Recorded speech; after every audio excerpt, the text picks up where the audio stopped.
Right now, at some point tonight, you're going to lie in the dark, and your brain isn't going to stop. You'll think about something you said 3 years ago, something you need to do tomorrow, something that has no solution at 2 a.m. but feels urgent anyway. And you'll lie there exhausted, waiting for your own mind to let you rest.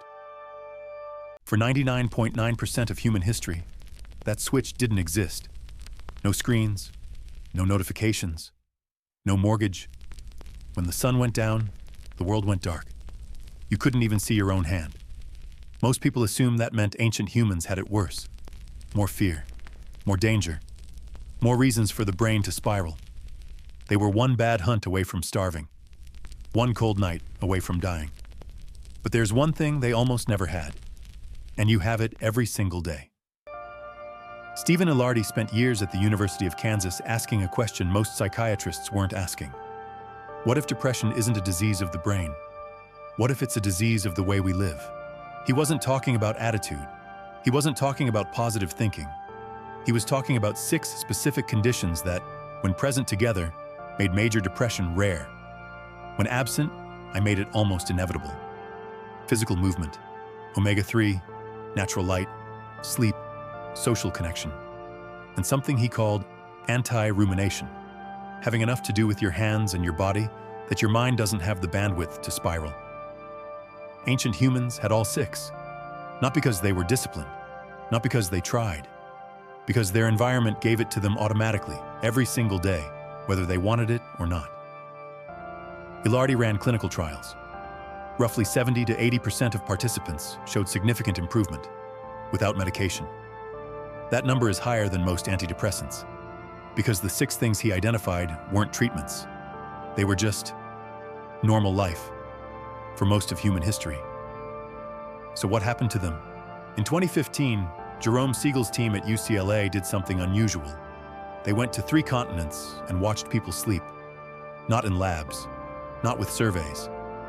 They went to the Hadza in Tanzania, the San in Namibia, the Tsimane in Bolivia, 3 of the last remaining hunter-gatherer groups on Earth, and they measured actual sleep patterns in actual conditions. What they found wasn't what anyone expected. These groups didn't sleep when the sun went down. They stayed up 2 to 3 hours after dark, talking, tending fires, winding down slowly. Then they slept when the temperature dropped to its lowest point, and they woke just before or as the sun came up. Not because an alarm told them to, but because their body and the world outside were running on the same clock.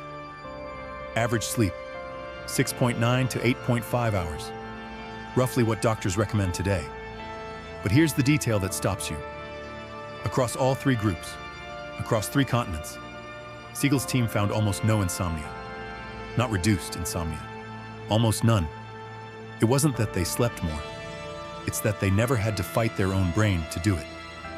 And what researchers found next changed everything about why. John Cacioppo at the University of Chicago spent decades measuring what loneliness actually does inside the body. Not how it feels, what it does.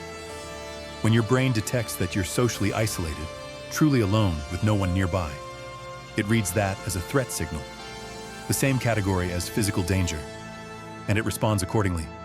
Cortisol rises, inflammation increases, your immune system shifts into a defensive mode designed for short-term survival, not long-term health. That response made sense 300,000 years ago. If you were separated from your group, something had probably gone wrong. The stress response was there to motivate you to get back, fast. But hunter-gatherer bands ran 20 to 50 people. You were almost never truly alone. The threat signal almost never fired. And when it did, the solution was right there. Walk back to camp. But here's the part nobody talks about. Julianne Holt-Lundstad ran a meta-analysis of 148 studies, over 300,000 people. A strong social connection increased the odds of survival by 50%. Not quality of life, not happiness, survival. That's not a wellness number. And what Nesse found next explains why it's much darker than that. But Randolph Nesse, one of the founders of evolutionary psychiatry, pointed to something deeper than any of those 6 factors. He wasn't asking what ancient humans had. He was asking what we invented that they never had to survive. Unresolvable situations. A lion chases you. Your cortisol spikes. You run, you climb, you hide. The lion leaves. The threat ends. Your cortisol drops. Your body resets. The whole system works exactly as designed. Now think about debt, social comparison, a job you can't leave, a relationship that's complicated, an inbox that refills the moment you empty it. Your brain cannot tell the difference. It reads unresolvable problem the same way it reads predator. Cortisol spikes, inflammation rises. The stress response fires and then has nowhere to go because the lion never leaves. Kakiopo's data showed what happens when that stress signal never turns off. Months of it, years of it. The body wasn't built for that kind of noise. Ancient humans had hard lives, genuinely hard. But their problems mostly ended. The hunt was over. The storm passed. The night finished. The ancient brain wasn't built for problems that don't end. And we've built an entire civilization out of them. Now think about your own life. Not as a patient, as an organism. You were built to move through space every day. Not to sit for 9 or 10 hours and then pay for a gym membership to compensate. You were built to sleep when the world went dark and wake when it got light. Not to stare at a screen until midnight and wonder why your brain won't quiet down. That's not a design flaw. That's the design. You were built to be known by a small group of people who depended on you, not to perform for hundreds of strangers online while eating lunch alone. None of this is your fault. That's not a comfort, it's a diagnosis. Ilardi's clinical trials didn't just show that lifestyle changes helped. They showed that 70 to 80% of people with major depression improved significantly by recovering conditions their ancestors never had to think about. No new molecules, no new technology, just the environment the brain was built for. We've named what happens when you remove those conditions. We call it a disorder, we give it a code, we write a prescription. But the disorder has another name too. It's called living in the wrong world for your hardware. And this is where it stops being about ancient humans at all. This was never a story about them. It was always about the way you woke up this morning. The way your chest feels on Sunday night. The way you can be surrounded by people and still feel like you're watching everything from behind glass. Your brain isn't losing, it's responding.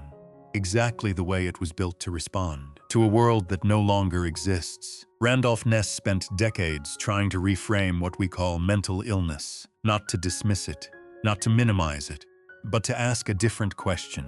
Not, what's wrong with you, but what would have to be true about your environment for this response to make sense? The answer, almost always, is everything. You're not weak, you're not broken. You're not failing at something other people find easy. You're running ancient software in a world that was never designed for you. The question was never why they didn't break. The question is why we think breaking is the default.